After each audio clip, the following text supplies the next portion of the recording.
여러분들을 만나 뵙게 돼서 감사합니다.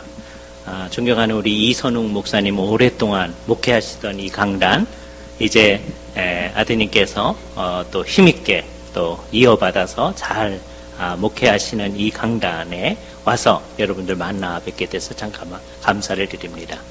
특별히 우리 신 목사님을 비롯해서 학교에서만 봤던 분들이 어떻게 교회에서 열심히 사역하시는지 그걸 볼 수 있어서 너무 감사합니다. 신 목사님이 그렇게 작곡을 잘하는지 예전에는 미처 몰랐는데 이렇게 뵐 수 있고 여러분과 함께 귀한 일을 하심에 대해서 감사를 드립니다.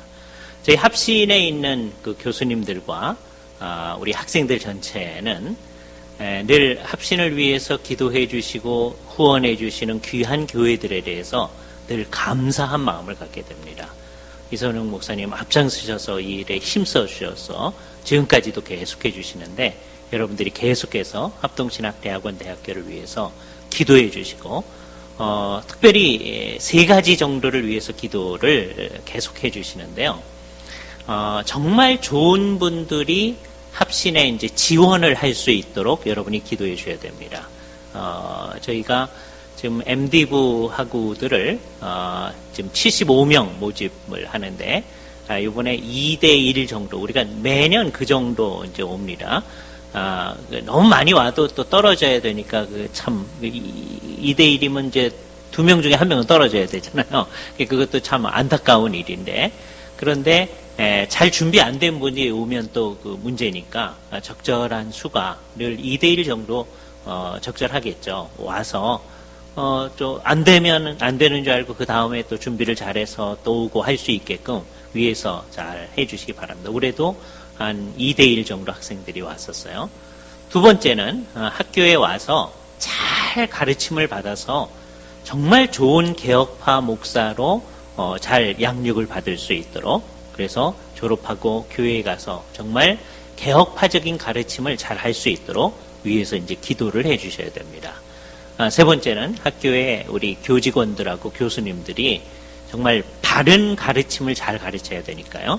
여러분들이 이 3가지를 위해서 계속해서 기도를 해 주시기를 부탁드립니다. 오늘 우리가 읽은 이 본문과 관련하여서 우리가 생각해야 될 것, 예수님의 생애 거의 마지막 부분에 되어진 일이거든요. 예수님께서 앞장서서 이제 쭉 길을 가고 있었습니다. 그 뒤에 상당히 많은 사람들이 따라오고 있었어요. 우리는 대충 예수님이 3년 동안 공적인 생애를 사셨다라고 짐작을 합니다. 이게 정확하지 않아요. 우리 잘 모릅니다. 우리는 뭣도 모르느냐? 예수님이 몇 년도에 이 세상에 왔는지도 잘 몰라요. 예수님이 이렇게 딱 태어나서 1살 됐을 때를 1년 이렇게 만들고 싶었어요. 그래서 어떤 수도사, 디오니시우스 엑시구스라고 하는 수도사가 그렇게 계산을 한번 했습니다. 그래서 예수님이 1살 되셨을 때를 1년, 2살 됐을 때를 2년 이렇게 이제 하려고 계산을 했는데 계산이 잘못됐어요. 그래서 어떻게 돼버렸느냐 하면 어쩌면 예수님이 언제 태어났느냐 BC 4년 그것도 정확하지 않습니다. 많은 사람이 그때쯤이라고 생각하는데 지금 6년, 7년으로 생각하시는 분들도 훨씬 더 많아요. 그러니까 BC 4년으로 생각하면 예수님은 BC라는 말이 뭐냐면 Before Christ니까 그리스도께서 오시기 4년 전에 태어난 것이 돼버렸어요. 그럴 리가 없죠. 이게 계산을 잘못해서 그럽니다. 이거 뭘 얘기해 주느냐? 우린 예수님이 언제 태어났는지도 모릅니다. 더구나 태어난 날 몰라요. 이제 얼마 뒤에 성탄절이 다가옵니다. 예수님이 12월 25일 날 태어났을까요? 아니에요. 12월 24일 날 저녁에 태어났을까요? 아니에요. 몰라요. 성경이 얘기를 안 해주기 때문에 우리는 성경이 얘기 안 해주는 건 모르는 겁니다. 그죠? 우리는 성경이 얘기해 주는 것만 알아요. 그래서 이제 우리 주일학교 교사들 이제 성탄절이 다가오는데 이번 성탄절에는 여러분들이 다음과 같이 얘기하시면 안 됩니다. 성탄절날 오늘 이제 케이크를 딱 갖다 놓고서는 오늘 예수님 생일이라고 그러시면 안 돼요. 왜냐하면 예수님 그날 태어난 게 아니기 때문입니다. 몰라요. 그냥 로마 교회에서 그날을 기념해서 예수님이 이 세상에 오신 것을 우리가 축하하고 하나님께 감사하고 예배하는 일을 해왔기 때문에 우리가 전통적으로 그날 하는 거예요. 그렇다고 해서 이것을 없애버릴 필요는 없어요. 제가 이걸 없애버릴 필요가 없다는 것을 확인하게 된 게 어디서였느냐면 베트남 가서였습니다. 베트남은 지금도 공산주의 국가잖아요. 그래서 이상한 법을 가지고 있는데 외국 사람들이 와가지고서는 전도를 하면 안 됩니다. 그리고 베트남 사람이 예배당 바깥에서 전도하면 안 된대요, 법으로. 그런데 베트남 사람이 예배당 안에서 전도하는 건 된다 그래요. 그래서 이제 베트남에서 이제 어떻게 하느냐면 성탄절쯤이 되면 친구들을 많이 초대를 합니다. 예배당으로 여러 번 집회를 해요. 친구들하고 교인들이 아까 우리 교사들 찬양했듯이 정말 좋은 찬송들을 많이 준비를 해가지고 공연을 합니다. 주님을 찬양하는 것이죠. 그러나 그 안 믿는 친구들한테는 공연이 되겠죠. 공연을 해요. 그 찬양이 마치게 되면 목사님이 나오셔서 복음을 전도합니다. 거기서 전도해가지고요. 우리가 별로 좋아하는 방식은 아닌데 이 시간에 예수 믿을 사람은 나오시오. 이렇게 그걸 갖다가 이제 그렇게 알터콜이라고 옛날에 하던 게 있어요. 우리는 별로 좋아하지 않습니다. 나오라고. 그러면은 실제로 제가 봤는데 어떤 사람이 나와서 이제부터 예수 믿겠다고 그런 게 있더라고요. 그게 이제 크리스마스 어간에 하는 거예요. 그러니까 크리스마스 같은 거를 안 할 필요가 없죠. 정말 좋은 거잖아요. 그때 우리 주변의 사람들이 크리스마스가 그래도 예수님과 관련이 있다고 다 생각을 합니다. 이게 좋은 일이죠. 일본하고 비교하면 이게 상당히 좋은 겁니다. 일본은요, 성탄절날 놀지도 않아요. 예? 그냥 직장 나가는 거예요. 근데 우리는 다 성탄절에 놀잖아요. 그죠? 누구 때문에 노는 거죠? 예수님 때문에 노는데 예수님께 감사하지도 않아요. 사람들이. 예? 예수님이 그날 태어난 건 아닙니다. 그러나 예수님이 오심, 그 역사적 사실의 중요성, 그거를 사람들한테 알려줄 필요가 있는 거죠. 그리고 성탄절에 우리가 어린아이들과 어른들한테 그 사실을 강조해 주신 게 중요합니다. 그래서 우리는 모르는 거 투성이에요. 성경이 얘기 안 해주는 건 모릅니다. 그래서 예수님께서 아마 3년 동안 제자들하고 같이 유월절을 보내신 것 같은데 그것도 정확하지 않아요. 그러나 아마 그러리라고 생각합니다. 첫 번째 해에는 비교적 예수님의 인기가 높았습니다. 이를테면 많은 사람이 예수님의 뒤를 쫓아갔어요. 그런데 두 번째 해에는 다 물러가고 예수님의 제자들 중심으로 예수님이 가르치셨습니다. 그러니까 얼마나 많이 물러갔는지 예수님께서 이렇게 질문합니다. 제자들한테. 너희도 가려느냐. 이 짐작을 하실 수 있죠. 얼마나 많이 물러갔는지. 그때 베드로가 앞에 서서 이렇게 얘기하죠. 영생의 말씀이 주께 계시오매 우리가 네게로 가리이까. 우리는 주님을 떠나지 않겠습니다. 베드로가 이 고백에 충실하지 않았다는 걸 우리는 다 알아요. 그죠? 나중에 예수님을 부인하고 저주하면서 부인하고 뭐 그러잖아요. 그래도 그 순간 영생의 말씀이 주께 계시오매 우리가 네게로 가리이까. 그랬을 때 베드로의 진심이 거기에 있는 거죠. 그런 사람들이 마지막 해에는 점점점 많아져서 지금 예수님이 앞장서서 가고 있습니다. 예수님이 어디로 뭐 타러 가는지 다른 사람은 몰라요. 예수님만 지금 압니다. 예수님이 지금 예루살렘을 향해서 가고 있는 겁니다.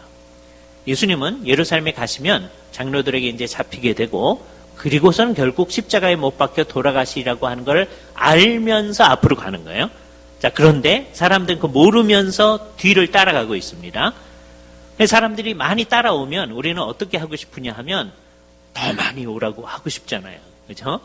근데 예수님께서는 막 사람들이 그래도 그 두 번째 해에는 아주 적었었는데 그래도 많이 따라오는데 그럼 막 부흥을 일으키고 해야 될 것 같은데 마치 찬물을 쫙 끼얹었다시피 아주 이상한 얘기를 하기 시작합니다. 그게 오늘 본문 가운데 25절 말씀이에요. 물은 내게 오는 자가 자기 부모와 처자와 형제와 자매 및 자기 목숨까지 미워하지 아니하면 능히 나의 제자가 되지 못한다. 이거 감당하기 어려운 얘기입니다. 이게 현대인들은 무슨 말인지 잘 모를 수 있을 때 우리가 무슨 말씀을 생각하면 이게 얼마나 어려운 얘기인지 잘 알 수 있는데 예를 들자면 33절 말씀을 딱 들으면 현대인들은 이거 정말 어렵습니다. 그렇게 얘기할 겁니다.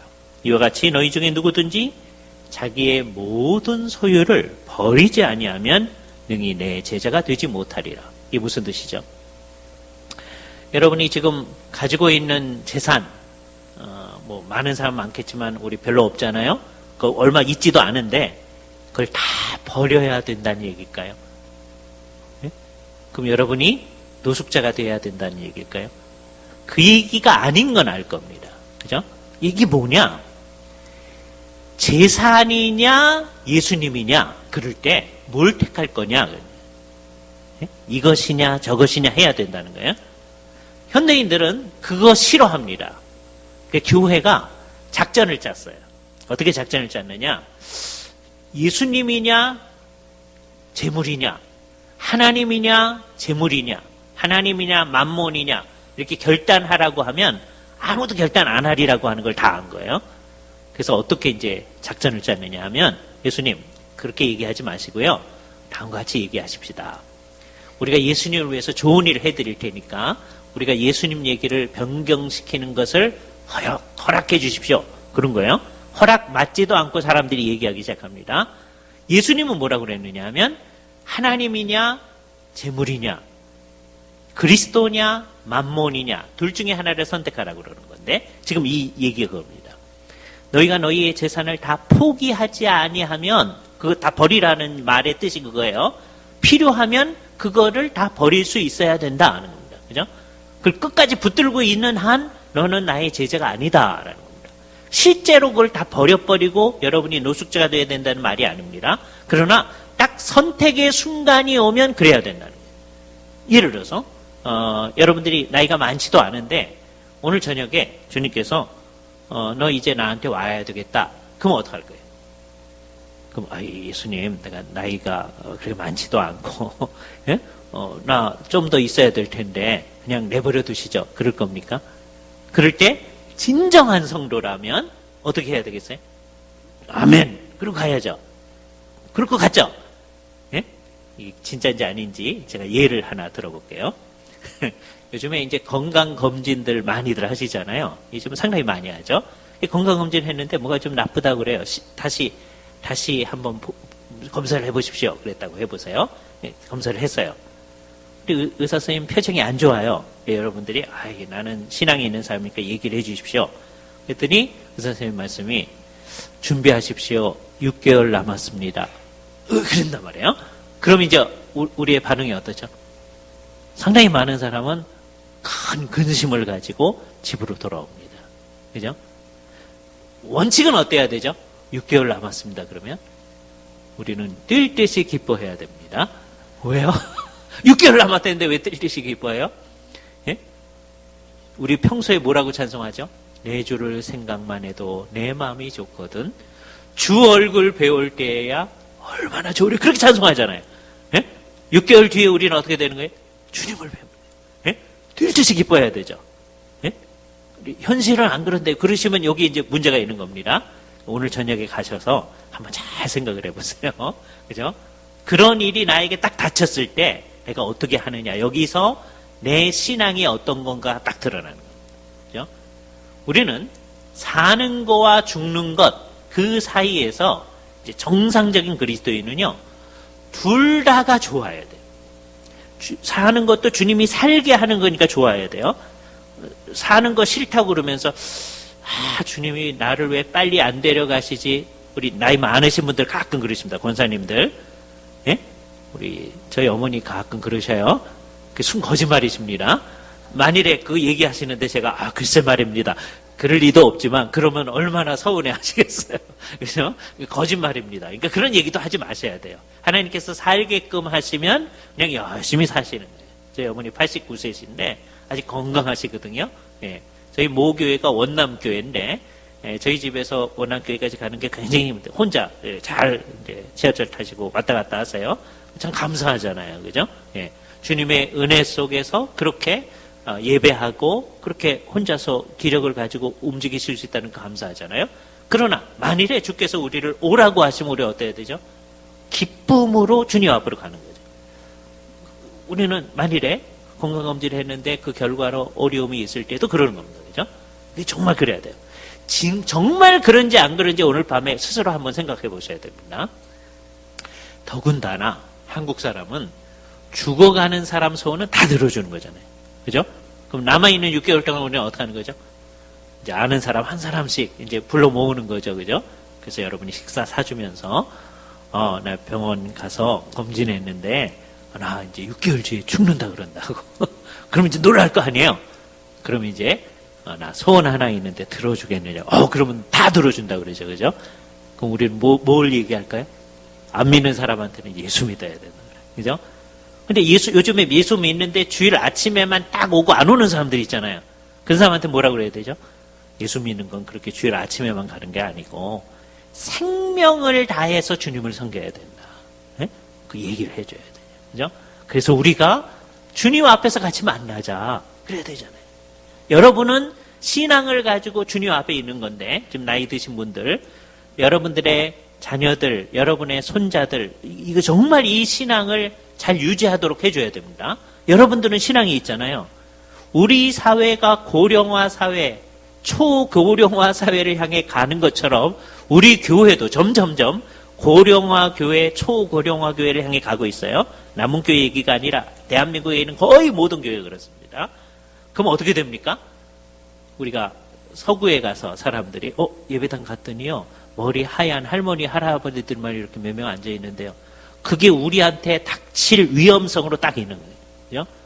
주님의 은혜 가운데서 우리가 이렇게 아름다운 예배당을 벌써 오래전에 만들어 놓고 했는데 사람들이 여기 이제 모이는 사람들이 점점 좀 나이 든 사람들만 있고 젊은 사람들은 점점 없게 된다. 그러면 우리 남문교회 다음 세대는 어떻게 될 겁니까? 그죠? 그러니까 여러분들이 기독교 교육에 이렇게 신경 쓰시는 이유가 여기에 있는 거죠. 신경을 써서 어떻게 해서든지 우리가 가진 이 신앙이 그대로 물려질 수 있게 해야 된다. 예수님은 결단하도록 하는 겁니다. 예수님의 제자들은 항상 내 생명이냐, 나의 재산이냐, 나의 형제냐, 자매냐, 아니면 주님이냐. 그런 결단이 왔을 때는 언제든지 주님이어야 되죠. 그죠? 그때 자꾸 조금 이따 할게요. 조금 이따 할게요. 그러면 안 됩니다. 여러분의 친구들 가운데서 마음씨가 착한 사람들, 여러분이 전도했을 때 되게 반응이 좀 더 있다가 믿을게. 그렇게 하는 거예요. 착한 사람들 하는 얘기가. 그러더니 나이가 많이 먹었는데도 아직 안 오시는 분들이 있어요. 조금 있다 그게 되게 오래됐는데요. 그죠? 우리가 도전을 해야 됩니다. 그죠? 그게 이제 핑계죠. 그죠? 특히 충청도에서 목회하시는 분들이 어렵다고 그러더라고요. 가서 전도를 하면요, 사람들이 다 온다 그런대요. 예? 왜냐하면 그 사람들은 남한테 나쁜 얘기하는 걸 싫어하신대요. 근데 오지는 않는데요. 또 가서 얘기하면 아예 가지요. 그런데 근데 오지는 않고. 예? 그럼 우리가 정말 주님 앞에 주님을 같이 섬기도록 해야 되겠죠. 오늘 우리는 주님을 섬기는 게 어떤 건가 하는 얘기를 하려고 합니다. 누가복음 14장을 읽었는데 이 비슷한 얘기를 예수님은 이전에도 여러 번 했어요. 9장으로 가봅니다. 앞으로 가시면 9장 23절 말씀이 우리 앞에 있습니다. 그러니까 오늘 14장에서 얘기하기 얼마 전에 예수님께서 하시는 말씀이에요. 예수님에 대해서 신앙 고백이 제대로 나타났을 때 9장 23절에 우리 같이 한번 읽겠습니다. 시작. 또 무리에게 이르시되 아무든지 나를 따라오거든 자기를 부인하고 날마다 제 십자가를 지고 나를 따를 것이니라. 예수의 제자는 이 세 가지 특성을 지니고 있다는 거예요. 자기를 부인하고 날마다 제 십자가를 지고 예수님의 뒤를 따라간다. 예수님이 이런 순서로 얘기했어요. 우리는 이것을 뒤에서부터 얘기할 겁니다. 우리 모두를 뭐라고 그럴 거냐? 우리 모두가 제자입니다. 여기 예수를 믿는 사람은 다 제자입니다. 사도행전에서도 제자라고 그랬고요. 그리고 우리는 또 어떤 특성을 지니고 있느냐? 다른 사람을 예수님의 제자로 만드는 제자입니다. 우리는 다 그런 거예요. 그러니까 우리의 삶 전체를 한마디로 요약하면 제자 훈련을 하는 거예요. 부모님들이 자녀들 키우는 거, 잘 양육하는 거죠. 그것도 제자 훈련이에요. 예? 우리 교회에서 우리 주일학교 학생들을 잘 키워나가는 거, 그것도 제자 훈련입니다. 우리가 친구를 잘 전도해서 그 사람이 예수를 믿는 사람이 잘 되게 하도록 만드는 과정 전체, 그것도 제자 훈련이에요. 나도 제자이고 내 친구도 예수의 제자가 되게 하는 일입니다. 우리의 자녀들도 예수의 제자가 되게 하는 일이에요. 그죠? 이 일을 제대로 한 사람은 삶이 성공한 것이다. 그렇게 말할 수 있어요. 이 일을 잘 못한 사람, 예? 한 사람도 내가 예수님의 제자인데, 첫 번째 자기가 제자가 돼야 돼요. 예수님의 제자가. 그래서 오늘 그 얘기를 점검합니다. 그리고 다른 사람을 적어도 한 사람 이상은 예수의 제자로 만들어야 돼요. 주님께서 나를 이 세상에 보내줬는데 한 사람이라도 제자로 만들어야 돼요. 그죠? 그러기에 제일 만만한 게 누구죠? 여러분 자녀들입니다. 그런데 그 쉽지가 않습니다. 예? 여러분이 진짜 제자고 여러분의 자녀가 진짜 제자인가? 그죠? 우리가 많은 사람을 예수의 제자로 만드는 제자여야 되는데, 제자는 뭐냐? 예수님이 얘기한 걸 거꾸로 하는데, 첫 번째, 예수님의 뒤를 쫓아가는 사람입니다. 예수님이 이 세상에 계실 때에는 예수님 뒤 쫓아가기가 비교적 쉽습니다. 진짜 쉽진 않아요. 그러나 비교적 쉬워요. 예수님 이 세상에 계시면 갈릴리로 가신다. 그럼 어떻게 하시면 돼요? 갈릴리 쫓아가시면 돼요. 그게 쉽지 않겠죠. 자기가 하는 일 다 버려두고 쫓아가야 되니까. 그렇죠? 그러니까 우리가 추상적으로 생각할 때는 예수님이 이 세상에 계실 때 예수님 뒤따라가기는 쉬운데 지금은 예수님이 하늘에 계시기 때문에 뒤따라가기가 어렵다. 그게 추상적으로 생각할 때 어려운 게 아니고 1세기에도 예수의 뒤를 쫓아가기는 어려웠어요. 몇몇 안 됩니다. 예수님의 뒤를 쫓아오는 사람한테 예수님이 다시 다짐을 하는 거예요. 지금 내 뒤를 쫓아오는 그것으로 나 따라 쫓아오는 게 아니다. 예수님이 어떻게 사셨는지, 무엇을 하셨는지를 알아야 우리가 예수의 뒤를 쫓아갈 수 있습니다. 그래서 우리는 예수님이 이 세상에서 어떻게 살았는지를 잘 알아야 되는 거죠. 그걸 어떻게 알 수 있을까요? 알 수 있는 유일한 길은 성경을 열심히 보는 길입니다. 다른 방식이 없어요. 왜? 예수님에 관해서 남아있는 아주 중요한 자료가 성경뿐이기 때문에. 마태, 마가, 누가, 요한복음서에 예수님이 어떻게 사셨는지를 사중으로 그려주고 있는 거예요. 그래서 우리가 그걸 통해서 예수님이 어떻게 사셨는가 하는 걸 보는 거예요. 그런데 예수님은 그냥 하늘에서 뚝 떨어진 게 아니고 앞으로 오시겠다고 구약시대에 쭉 얘기가 돼 있어요. 그래서 예수님을 잘 공부하려면 구약도 또 공부를 해야 돼요. 그래서 우리는 구약과 신약을 열심히 공부해 나가는데 그 공부하는 이유가 뭐예요? 우리 주님이 과연 어떤 분이신지 어떻게 살았는지를 알기 위해서 합니다. 근데 왜 알기를 원하죠? 그걸 알았으면 그렇군요. 예수님 그랬군요. 그게 아니고 그 뒤를 쫓아가기 위해서입니다. 이게 평생의 과제인 거예요. 그죠? 80평생 주님을 잘 쫓아오신 분들도 계속해서 성경을 읽으면서 주님이 어떤 삶을 사셨는지를 찾아가셔야 돼요. 그죠? 그래서 목사님이 강조 안 해도 하루에 석 장씩 읽고 주일날 5장 읽으면 한 번씩 읽는다. 그걸 강조 안 하셔도 우리는 열심히 성경을 탐구하는 겁니다. 왜 읽죠? 기록 세우려고 읽으시면 안 돼요. 몇 번 읽었습니까? 그거 기록 세우려고 읽는 건 아무 의미가 없습니다. 예수님의 뒤를 쫓아가기 위해서 그래요. 그래서 평생의 과제니까 우리가 오늘 그 얘기를 다 할 수는 없고 예수님의 생애 전체를 요약하는 두 단어를 찾아본다면 어떤 단어를 찾을 수 있을까요? 첫 번째 단어는 고난이라는 단어입니다. 예수님은 이 세상에 오시는 것서부터 고난스러워요. 그분은 워낙 하늘 영광 보좌에 계시던 분이에요. 이 세상의 그 영광으로도 비교할 수 없는 영광 가운데 계셨던 그분이 이 세상에 오신 거예요. 고난의 삶을 사셨어요. 인자는 머리 둘 곳이 없다 하셨습니다. 예수님은 자기 이름으로 된 집 한 채도 안 가지셨어요. 여러분이 나요. 여러분 그래도 집은 있잖아요.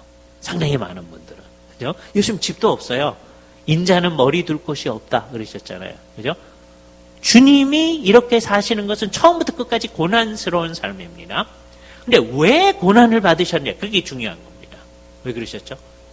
우리를 위하여 구속하시기 위해서 이 세상에 오신 거잖아요. 주님이 우리를 사랑하시지 않으셨더라면 이 세상에 오실 필요가 없습니다. 그분의 고난은 유일한 이유가 우리를 사랑해서 오신 거예요. 사랑 때문에 받는 고난, 이게 예수님의 생애를 요약할 수 있는 딱 두 단어예요. 사랑 때문에 받는 고난. 그러니까 예수님의 뒤를 쫓아가는 사람은 이제 어떻게 되는 거죠? 옆에 있는 사람을 사랑하기 때문에 고난을 받아야 돼.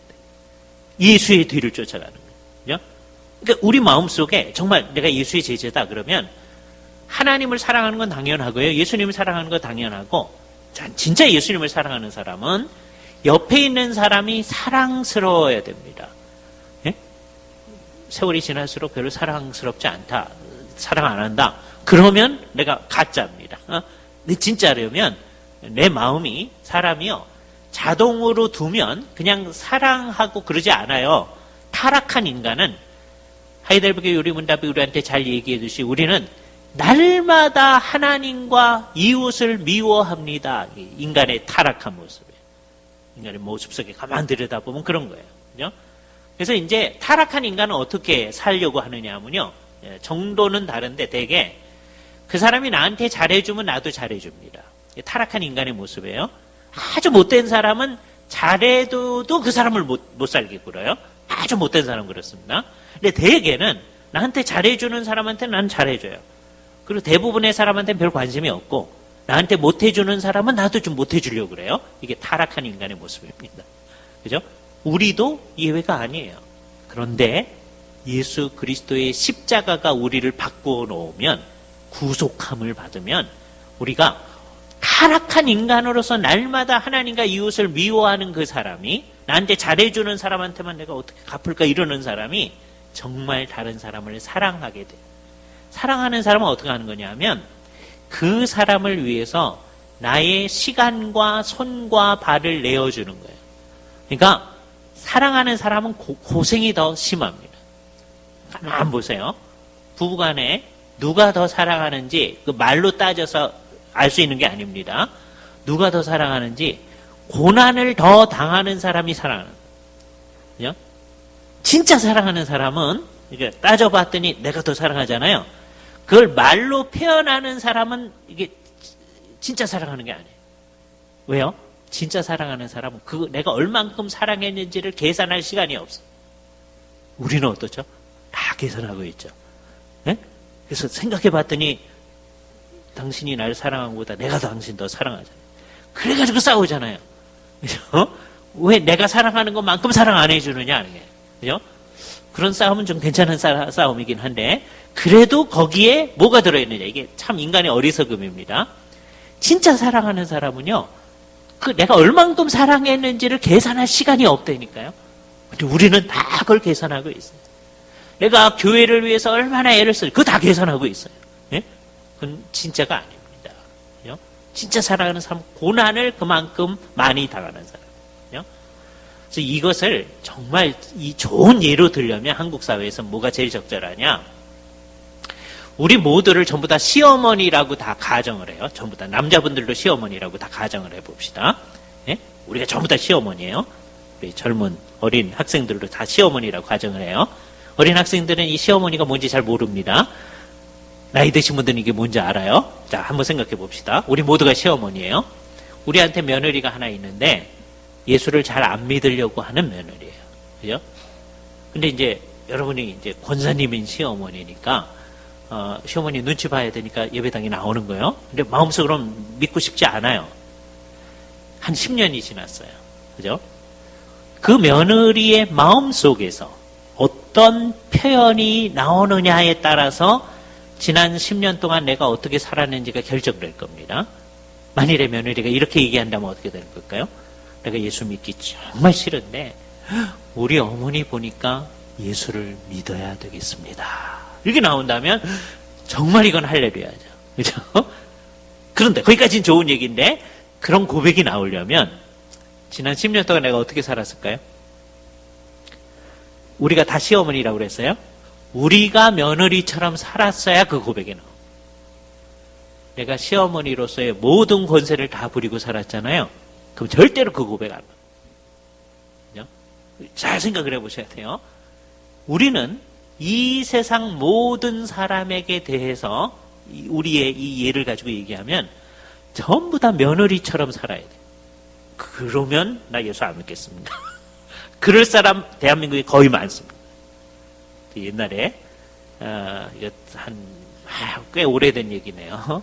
예, 제가 92년도에 귀국을 했는데 그러니까 91년도쯤 상황 같습니다. 미국서 이제 어느 교회에서 성경 공부를 하고 있는데 사랑에 관한 얘기가 나온 거예요. 근데 어떤 여집사님 교회에서 지휘하시고 하는 반주하시고 하는 굉장히 신앙이 좋은 여집사님이었어요. 그러니까 이 세상에는 모든 사람을 다 사랑할 수 있는데요. 한 사람은 사랑할 수 없습니다. 그러고 나오더라고요. 나중에 얘기 들어봤더니 누구예요? 시어머니야. 예? 이게 한국 사람이 무슨 말인지 알아요. 굉장히 어려운 거예요. 그래서 성령님도 고부간의 갈등을 해결하지 못한 것처럼 우리가 만들어주고 있어요. 말이 안 되는, 예? 성령님이 어떻게 고부간의 갈등을 해결을 못합니까? 근데 우리는 그렇게 만들어주고 있다. 그죠? 여기 잘 생각해야 돼요. 우리 모두가 이 세상에서 가장 시집살이를 많이 하는 며느리처럼 사는 사람, 고난스러운 사람이잖아요. 그죠? 말도 하지 말고 그냥 열심히 일하고 남들 잘 살피려고 하고 그러면 살아야 된다. 요즘 며느리들은 그렇게 하려고 하는 며느리 없습니다. 그런데 우리가 이 세상에서 그렇게 살아야 됩니다. 이 똑같은 얘기를 며느리처럼 살아야 된다 하는 얘기를 마틴 루터는 그 사람 시어머니 며느리 그 개념 모르는 사람이에요. 근데 이렇게 말했어요. 예수를 믿는 사람은 모든 사람의 그 어떤 사람으로부터도 자유하다. 누가 우리를 얽매여서 하라고 하는 건 없다. 우리는 자유한 사람이다. 예수 그리스도의 십자가가 우리를 자유하게 했다. 그러나 맨 마지막에 뭐라고 하냐면 그러나 그리스도인들은 모든 사람의 종이다. 그런데 어떤 종이냐? 자기가 기꺼이 원해서 종이 된. 왜 종 역할을 하죠? 주님이 나를 사랑하셔서 당신님 자신을 주셨으니 내가 뭘 아끼겠습니까? 주를 위해서 다 하는데 대개 주님을 섬기는 게 어떤 식으로 나타나요? 다른 사람을 섬기는 걸로 나타나요. 그래서 우리는 누구에게 하듯이 다 누구한테 하는 거예요? 죽게 하듯 하라. 그러잖아요. 그러니 아주 정성으로 다하는 며느리가 시어머니를 섬기는 것보다 우리는 더 해야 되는 거예요. 네? 왜? 주님을 여러분이 그 정도로 섬기겠어요? 그것보다 더 하죠. 네? 죽게 하듯 한다고 하는 거. 그리고 이게 현실적이어야 됩니다. 이 말씀 앞에서 우리 모두는 우리는 아직도 멀었네요. 다 그런 얘기를 할 수밖에 없습니다. 여러분 가운데 내가 옆에 있는 사람을 주님을 섬기듯이 다 섬겼습니다. 그럴 수 있는 사람 있어요? 손 들어보세요. 되게 손 들어보라고 할 때는 아무도 없을 때 손 들어보라고 합니다. 그럴 수 없잖아요. 우리는 부족합니다. 그 부족함을 가지고 우리가 노력하는 거예요. 주님을 쫓아간다고 하는 거는 예수님이 지금 눈에 안 보이십니다. 예수님 좀 하늘에 계셔요. 그 몸을 가지시고 이 땅에 다시 오실 겁니다. 그 주님을 우리 기다리고 있어요. 어떻게 주님을 섬겨요? 일단 옆에 있는 형제 자매들을 섬겨요. 그죠? 여기서 섬기는 그걸 연습을 해가지고 우리는 이 세상에 나가서도 섬기는 거예요. 우리의 삶은 그런 겁니다. 여기서도 안 섬기면은 어떻게 되는지가 아주 분명합니다. 우리 한국 속담에 있잖아요. 안에서 새는 바가지 바깥에서도 샌다. 그죠? 여기서 안 섬기면 이 세상에서 섬길 리가 없습니다. 그죠? 예를 들어서 식당에 가잖아요. 그러면 저는 가끔 가다가 우리 목사님들 가운데서 식당에 가서요, 그 섬기시는 분들한테 막 큰 소리로 야단치시는 분들을 많이 봤어요. 견딜 수가 없어요. 미안해가지고. 그죠? 예. 왜 그렇게 되는지 모르겠어요. 그죠? 예. 우리가요, 그분들을 잘 섬겨드려야 됩니다. 그죠? 예. 우리가 돈 내고 그 사람들이 우리를 섬기는 거지만 그 사람들을 잘 섬겨요. 우리 어디 가서든지 남들을 잘 섬기는 게 아유, 삶에 딱 체득화되어져 있어야 돼요. 그죠? 이 세상 사람처럼 하면 안 돼. 이 세상 사람은 우리가 나한테 잘해주는 사람 잘 섬기고요. 나한테 관심 없는 사람 우리도 관심 없고, 나를 미워하는 사람은 우리도 미워하고 그래요. 그렇게 하면 이 세상 사람보다 더하는 게 뭐냐, 이렇게 얘기할 거 아니에요. 우리는 뭐 하는 사람이에요? 예수님의 뒤를 쫓아가는 사람이에요. 예수님은 어떻게 하셨어요? 사랑하셔서 당신님 자신을 다 쏟아 부어주신 분이에요. 우리는 예수의 제자라고 그랬어요. 예수의 제자는 뭐 하는 사람이에요? 사랑해서 우리 자신을 다 쏟아 부어주는 겁니다. 그죠? 부족하죠, 늘. 그러려고 노력하지만 못하죠. 노력을 계속해 나가는 거예요. 그죠? 하루 저녁에 여러분이 늘 오늘은 사람들을 위해서 정말 나 자신을 쏟아 부어줬나 이렇게 계산을 하셔야 돼. 예? 그럼 우리는 못했네요. 주님 용서해 주십시오. 또 하겠습니다. 예? 우리는 어떻게 하냐면 하루 계산해놓고 못했으니까 주님 뭘 더 바라세요? 이러려고 합니다. 그러지 말아야 됩니다. 부족합니다. 인정을 해야 돼요. 그러나 주님께서 힘 주셔서 우리로 하여금 주님이 원하시는 대로 사랑의 삶으로 나 자신을 드러낼 수 있게 하는 거예요. 이게 첫 번째 우리죠. 굉장히 어려운 일입니다. 그 일을 우리가 하는 거예요. 두 번째 주님이 우리한테 요구하는 건 뭐예요? 날마다 자기 십자가를 지라는 거예요. 우리는 이게 무슨 말인지 알아들어요. 왜? 예수님께 십자가 지고 간 게 우리 눈에 보이기 때문입니다. 우리는 한 번도 예수님의 십자가를 본 일은 없어요. 그러나 성경을 통해서 예수님이 십자가 지고 갔구나 하는 걸 알아요. 예수님의 제자들이 이 자리에서 이 얘기를 들을 때는요, 이 얘기 왜 하시는 걸까 몰라요. 왜요? 그 사람들 십자가 지고 가는 사람들을 봤습니다. 로마 제국에 대해서 이스라엘의 독립을 위한 독립투사들, 그 사람들이 가끔가다 십자가 지고 갔어요. 봤어요. 예? 근데 예수님이 날마다 자기 십자가를 지고 그랬을 때 이 사람들은 뭐라고 생각한 거예요? 우리 입으로 독립운동 하려는 건가? 왜 십자가를 지나는 건가? 그렇게 오해했을 거예요. 우리는 그 오해 안 합니다. 왜요? 우리 주님이 십자가 지고 간 걸 봤기 때문입니다. 예수님에게 있어서 십자가는 뭡니까? 결국 따지면 그것을 지기 위해서 예수님이 이 세상에 오셨던 거예요. 그것에 대해서 예수님이 가르치셨고요. 결국 그것을 담당하신 거예요. 예수님은 그것을 위해 이 세상에 오셨고 그것을 위해 사셨고 그것을 위해 죽으신 거예요. 그러므로 이건 뭘 얘기하는 거예요? 사명을 얘기하는 거예요. 나는 이것을 위해 살고 이것을 위해 죽는다 하는 게 있어요. 예수를 믿는 사람은 그래야 됩니다. 그죠? 우리 어린아이들, 우리 중고등부 학생들, 우리 청년들한테 그것을 분명히 해줘야 됩니다. 너는 그냥 살죠 이러면 안 되는 거란 말이에요. 난 이것을 위해 살고 이것을 위해 죽겠습니다. 주님께서 이것을 위해서 나를 세상에 보내셨습니다. 하는 나의 사명이 있어야 돼요. 그것을 자기 십자가라고 합니다. 예수님은 당신님이 우리를 구속하시기 위한 그 십자가를 짊어지시기 위해서 이 세상에 오셨고 결국은 그 십자가에서 죽으신 겁니다.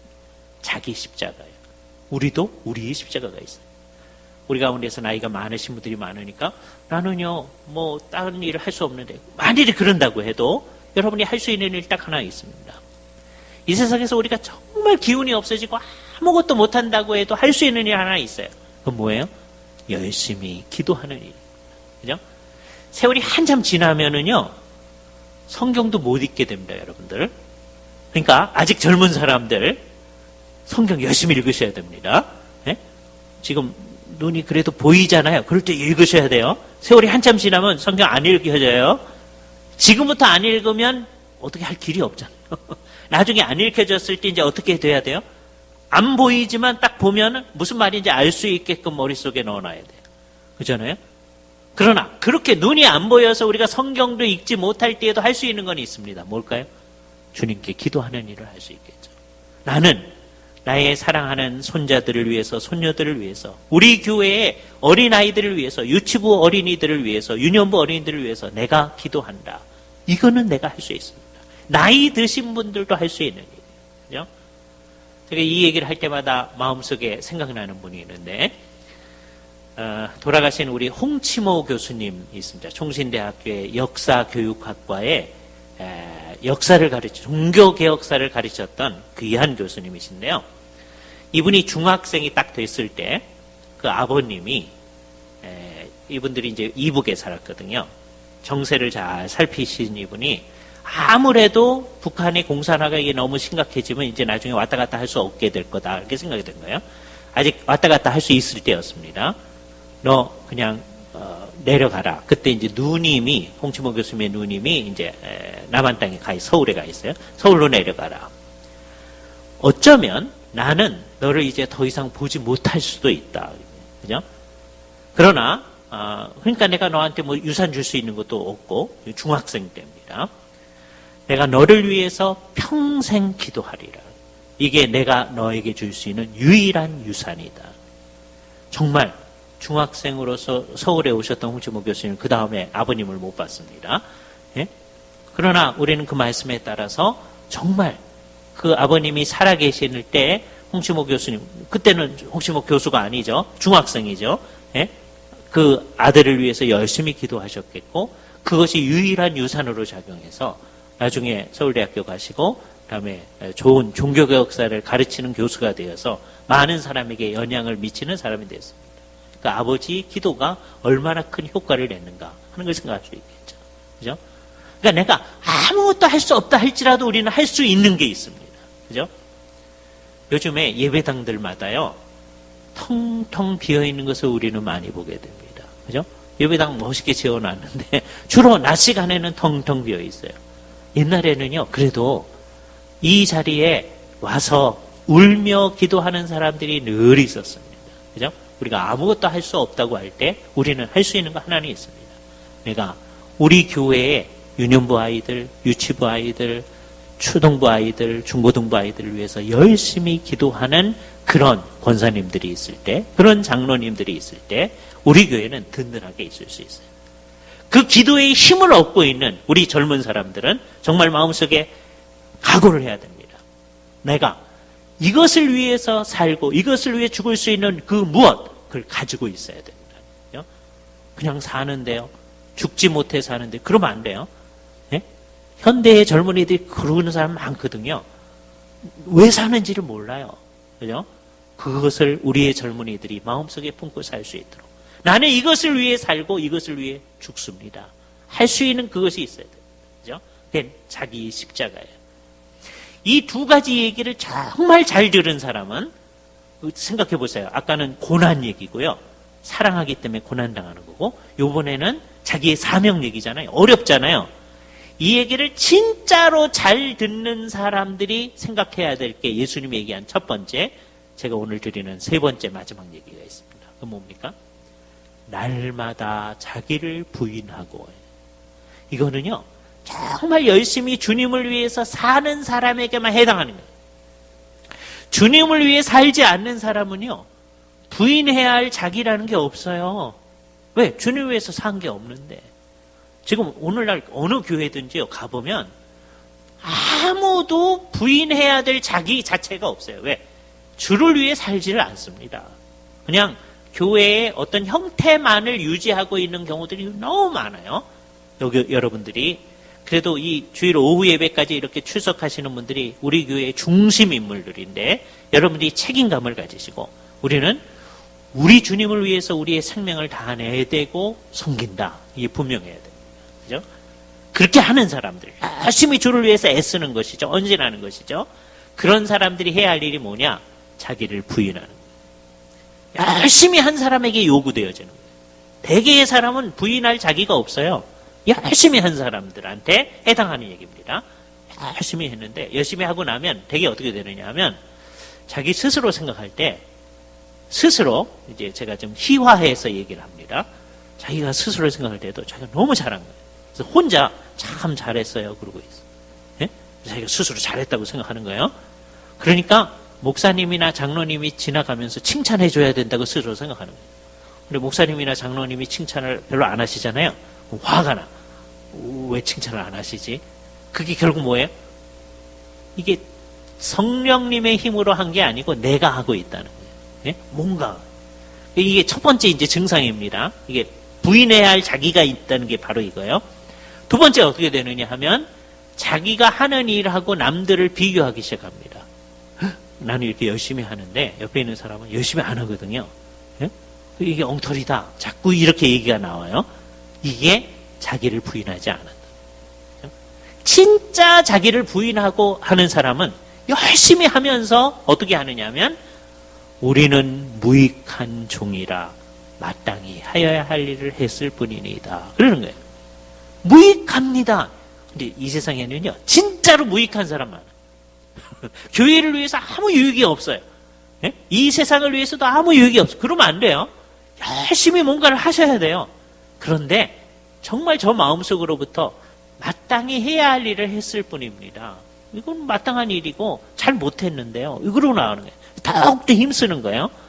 이게 진짜 주님을 따라가는 자기를 부인하는 사람들입니다. 그죠? 그거는 우리가 열심히 행하는 것 자체가 성령님의 힘에 의해서 이루어진다고 하는 것을 얘기해 주는 거죠. 어떤 사람이 우리를 위해서 열심히 금식하러 어디로 갔다고 해보세요. 우리를 위해서 40일 동안 금식하러 어디 가셨어요. 그래가지고서는 우리가 중간에 한 그분 20일쯤 금식했을 때 갔어요. 찾아갔어요. 우리를 위해서 이렇게 금식해 주셔서 감사합니다. 이렇게 이제 말씀을 드렸어요. 근데 올라오다 보니까 이렇게 산 같은 데 가서 이제 기도하시잖아요. 저기 어떤 사람들 중간에 또 금식하고 있던데 저분은 며칠이나 했나요? 근데 이 사람이 하는 말의 묘한 뉘앙스를 보세요. 이 사람이 20일째 했을 때입니다. 그 사람은 한 5일이나 했나요? 그러니까 자기는 20일 했고 저 사람 5일 했으니까 그건 아무것도 아니다. 그래서 자기가 한 거에 대해서 어떻게 생각해요? 뭔가 공로를 붙이고 있잖아요. 잘했다고 생각하잖아요. 성경에 의하면 금식할 때 어떻게 하라고 그랬죠? 금식하는 걸 모르게 머리에 기름을 발라라 그러잖아요. 오늘날 어떻게 해요? 나는 금식합니다 하는 걸 알게끔 하기 위해서 머리에 기름을 발라. 그렇죠? 워낙 성경에 의하면 누가 얼마나 금식하는지를 몰라야 돼요. 우리는 어때요? 얼마 전까지 우리 상황은 누가 며칠 금식했는지 다 알아. 누가 얘기했죠? 자기가 다 얘기했어요. 오늘날은 그 결과로 어떻게 됐어요? 아무도 금식을 안 해요. 심각한 겁니다. 옛날에는요, 그래도 금식하신 분들이 많았어요. 주님 앞에 간절히 기도하기 위해서 귀한 거예요. 근데 그때의 문제는 뭐예요? 정말 잘하신 분들 있죠. 어떤 분들은 얼마나 금식했는지 다 알아. 예?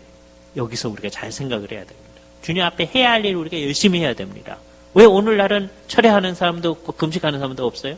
해야죠. 그러나 그렇게 했다는 것 자체를 공로화하지 않는다. 이게 진짜 예수의 뒤를 쫓아가는 사람들. 다시 정리합니다. 우리는 예수의 제자입니다. 이 모습이 우리에게 있어야 돼요.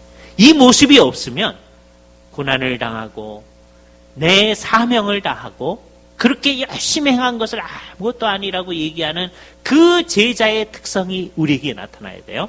그게 없으면 마치 뭐와 똑같으냐? 소금이 좋은 것이로되 그 맛을 잃었으면 무엇으로 짜게 하리요? 밖에 버리워서 밟힐 뿐이니라. 쓸데없는 존재가 되고 마는 거죠. 우리가 예수의 제자인데 제자의 특성이 없으면 어떻게 되겠습니까? 부디 바라기는 우리 주일학교 교사들 뿐만 아니라 이 오후 예배에 참여했던 모든 남문교회 성도들은 정말 예수의 제자다운 특성을 지속해서 가지고 있는 참 예수의 제자의 모습을 가질 수 있기를 바랍니다.